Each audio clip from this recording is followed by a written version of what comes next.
The Hoffman Process is a 6.5-day journey, a magical mystery tour that about 6,000 people now in Australia and Asia have participated in. It's sometimes been described as the Rolls-Royce of personal development. It's a highly effective piece of work.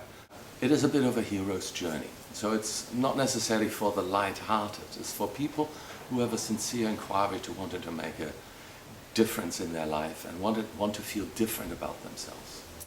Why the process works so wonderfully is, first of all, it's been around for 47 years, but also has a very powerful meaning-making process that runs alongside. Because if we only really work on our issues on an intellectual level, it doesn't really work. There's the old saying, if our intellects are so smart, how come we are not okay?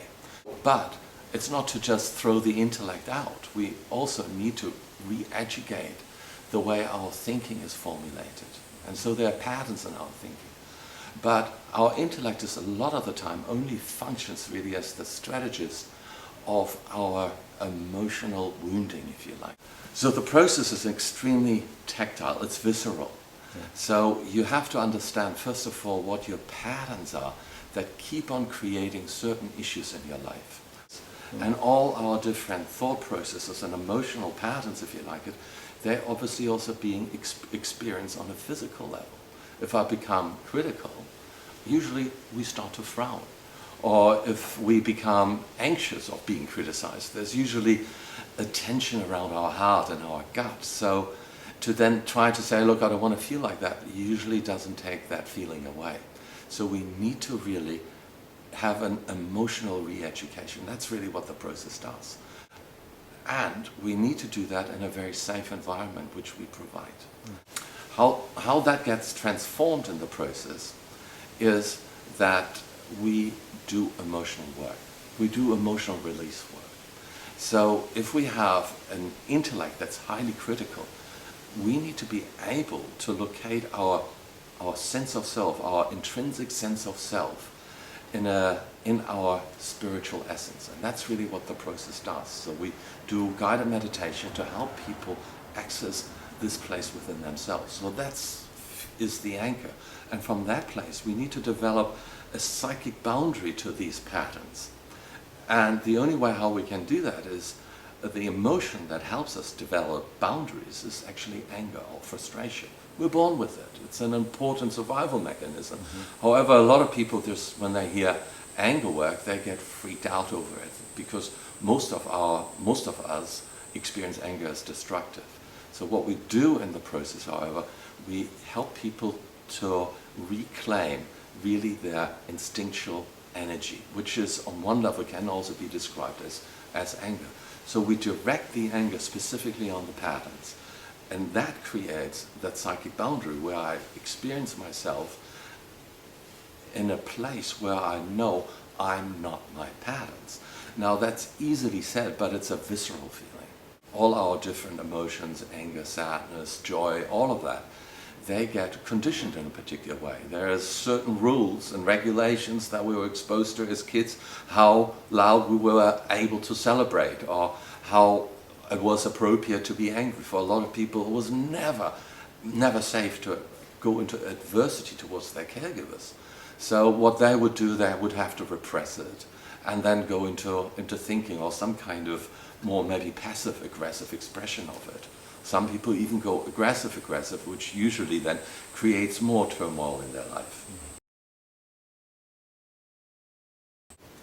Well, we get people who come to us because they have interpersonal sensitivities. So, or maybe even have a form of social phobia, that they feel tongue-tied when they talk to other people, or they do not know how to create intimacy. A lot of people come to us because there are breakdowns with their spouse, with their children. The process also not only works for parenting issues. Most people really come to us also, as I said before, because of breakdowns in their marriage or their partnerships. They also come to us because they have breakdowns at work, or they want to increase their leadership qualities. people come to us also when they suffer from anxiety and depression. So there's a myriad of motivations why people come to it. I think the main part is, as I also said before, is that people realize, I don't want to continue do the same thing again and again. I really want to have a break. I want to really have a different experience of myself and the way I operate in my life, and that's usually when people come to it. What we do in the process is we help people to understand where their negative patterns originate from. We get them to do the expressive work in order to create that psychic boundary. But then the next step of the journey is to then shift perspective and to go back to exploring what may have happened to our mothers and fathers when they were little. So we have to be prepared to look into the suffering and the pain that's been passed on from one generation to the next. Out of that understanding arises a new level of acceptance and arises a new level of forgiveness and compassion for the children they once were. And we also work on that moment on what we call sadness or grief, and the way sadness and grief was expressed. And so people have an emotional breakthrough on that, so where it really opens the heart. And for most people who come to the process, it's sometimes really the first time in their life where they have an experience of what unconditional love really feels like in the body. So they have an open heart experience.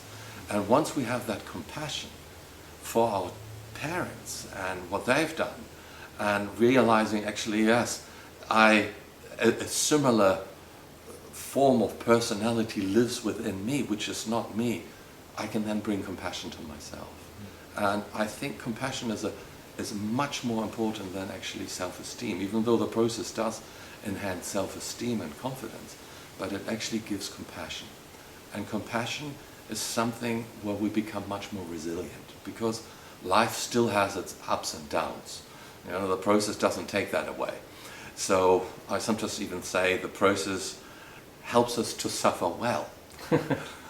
So, but what it does, the compassion aspect is, if bad things occur or if some kind of upsetting experiences occur in my life, first of all, I have a greater ability to deal with my own emotional responses to that.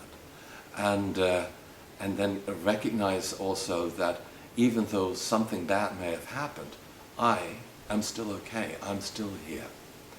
And it also helps us in our interactions with others. The last step that we then teach in the process is behavioral modification. Because as long as we're in the body, we still have to interact with other people. We need to have behaviors. So, however, there are certain behaviors that are more aligned with our intrinsic values. And so the process helps us to recognize that, first of all. And then when we get triggered into our old behaviors, because it does take a little while, then we give people tools how to transform these patterns. And they're very powerful. Now, the Hoffman Process is also the only personal growth program that's been independently researched.